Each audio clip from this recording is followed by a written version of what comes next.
I got one more before we go because we talked about how you would stop SGA. Mm-hmm. I gotta ask you, how would you stop Brunson? Because he got the foul going on. Yeah. So how would you stop Brunson? And after Brunson, I gotta ask you, how would you stop Ant-Man? And those are my last two. All right, how would you stop Brunson? Honestly, I think you when we use the word slow stop, him down. Slow him down. How would you slow him down? That's a bit much, but I gotta say, if with Brunson, I want to see what he doing to his right hand. You know what I'm saying? I want to see him going to his weak hand more. I see a lot of, his left hand. I want him going to his strong hand more. Mm-hmm. You feel what I'm saying? And these guys, I say that because they get to their spots and create space. Yes. So you gotta be willing to fight these guys bumps, be physical, and you fighting the ref too. Yes. But you really ain't fighting the ref if you go to the ref and holler at him. And let him know. It's got to be first team. It's about to be first team. Yeah, first team. But other than that, he initiates all the contact. These guards, you name it, initiates all the contact. And like I said, it's similar to Shea. Once they get to that mid-range pulley, they pushing you to the point where they want just a little creating space. And if you can manage to hold that push off and still be able to move your feet, because once you get pushed off balance, you got to realize your feet slip. Yeah. Ain't nobody getting pushed and being able to still stay in one spot. So you got to close the space back up and be able to contest. And then it ain't going to be 2-3 times where you do it. It might be 4-5 times where you don't even matter to him.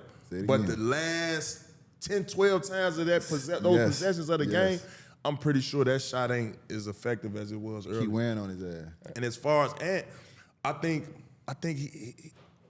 he the one that probably got me.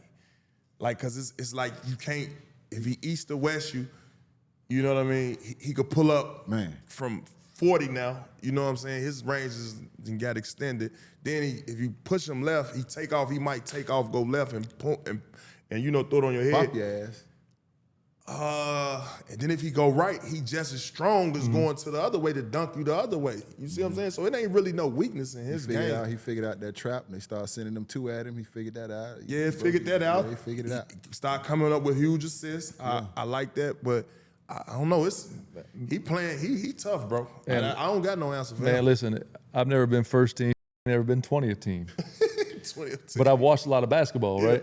And the biggest thing you mentioned about all three of those guys, you're never going to stop them. You try to slow them down.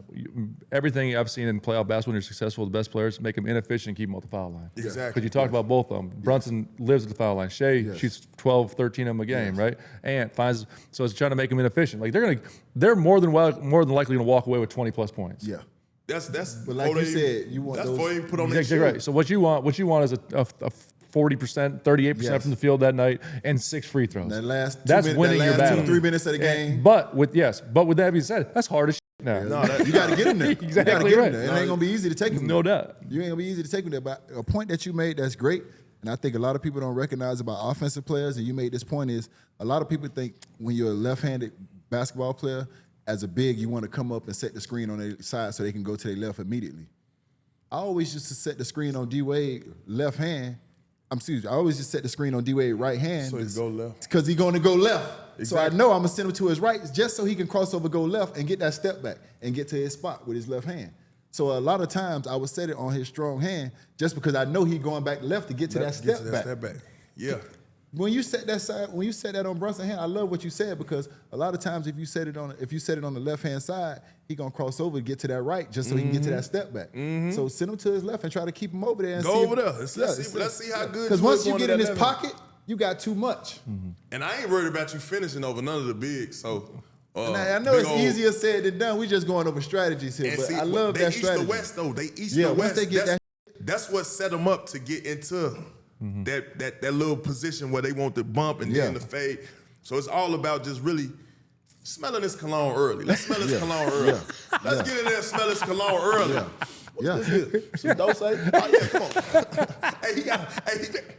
He gotta know soon as you walk in, this man is on me. Yeah, like Huggies. That's another part of it too, I believe. You gotta irritate these guys. No doubt. You get what I'm saying? Get on their skin, two more fan questions. Smells clone early is fantastic, brother. Yeah. 305 Dan, who was the hardest person to guard in the league when you played? Well, we all know Kobe, the Black Mama. That go without saying. But as of, if I could, They was all tough, man. I ain't gonna lie. Everybody was tough, man. I faced my job was to go.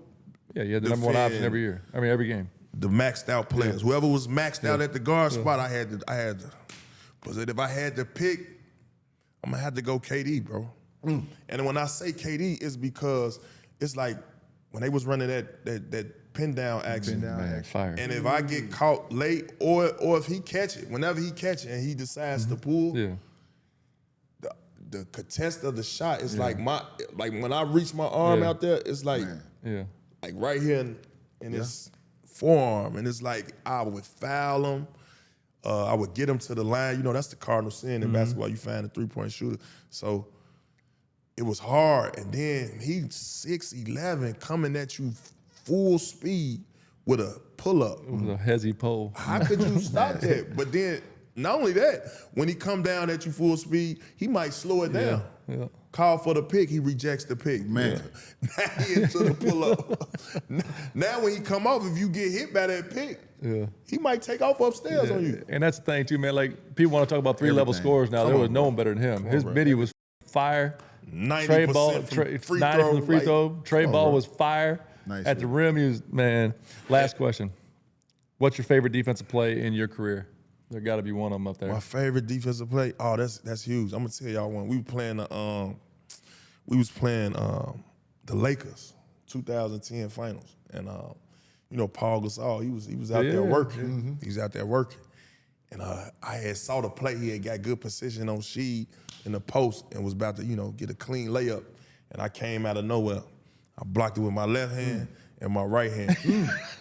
On the real, hyperextended the hell out of my leg, but it was contract year. I had to keep playing. I had to keep playing.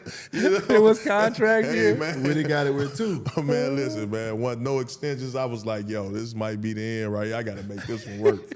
But that was meaningful basketball, and it was the finals, and that was a big block. Here is a dirty little secret that insurance industry may want to keep under wraps. Insurance companies profit by holding on to your money for as long as possible. So after an accident, they might do whatever they can to delay or deny your claim. This way, they can keep those profits growing. Morgan & Morgan fights hard against these corporations to fight to make sure you get every dollar you deserve. When in court, the insurance companies want juries to think that at-fault driver is the one paying the verdict amount.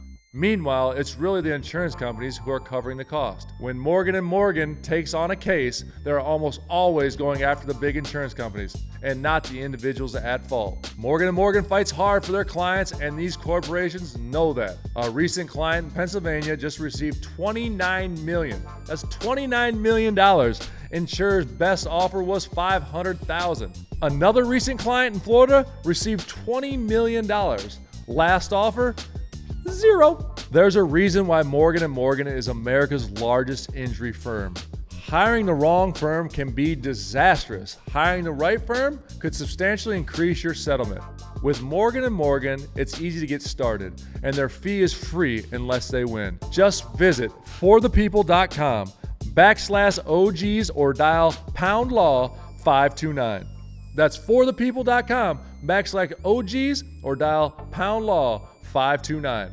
This, my friends, is a paid advertisement. Basketball fans, the NBA Finals are here. The stage is set.